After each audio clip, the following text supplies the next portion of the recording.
ही 2 ओळींची कविता तुमचा आयुष्याकडे बघण्याचा दृष्टिकोन बदलू शकते. त्या सांगण्याआधी मी 2 प्रसंग सांगणार आहे. त्यातला पहिला प्रसंग आहे छत्रपती संभाजी महाराजांचा. हमसे हाथ मिला लो, मुगलों की तरफ आ जाओ, जिंदगी बदल जाएगी. बस तुम्हें अपना धर्म बदलना होगा. हा प्रसंग पाहिल्यानंतर वाटतं की किती सोपं होतं ना महाराजांसाठी. केल्या असत्या अटी तात्पुरत्या मांडण्या आणि वाचले असते त्या मानुष नरक यातनांपासून.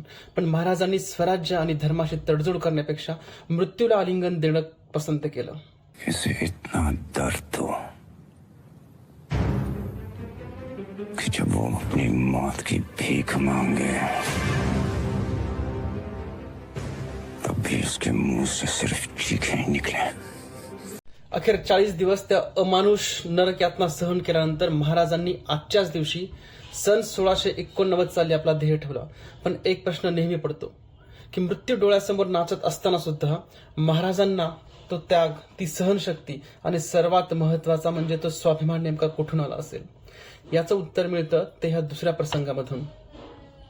दुसरा प्रसंग आहे छत्रपती शिवाजी महाराजांची आग्र्याच्या लाल किल्ल्यामध्ये बाळ शंभूराजेंसह झालेली ती भेट. महाराज जेव्हा दरबारामध्ये आले तेव्हा महाराजांच्या एक गोष्ट लक्षात आली की त्यांना कुठेतरी दुय्यम दर्जाचे स्थान दिलं जाते.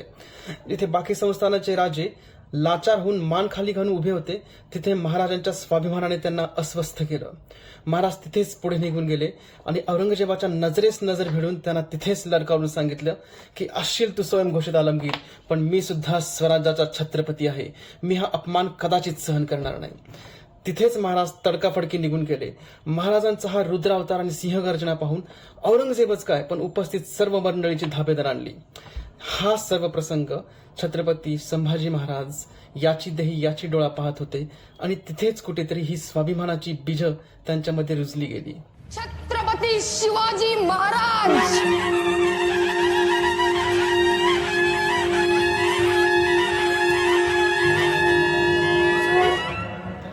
आणि ह्या प्रसंगाचं वर्णन करण्यासाठी कविराज भूषणांनी 2 ओळी इतक्या सुंदर लिहिल्यात.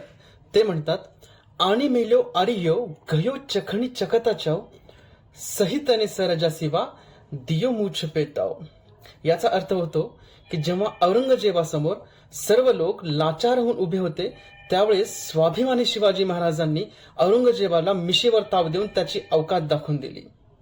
आयुष्यामध्ये आपल्याला कधीही वाटले की आपण एकटे आहोत आणि संपूर्ण जग आपल्या विरोधात आहे तर हे 2 प्रसंग आठवावे आणि ह्या कविराज भूषणांच्या 2 ओळी आठवाव्या.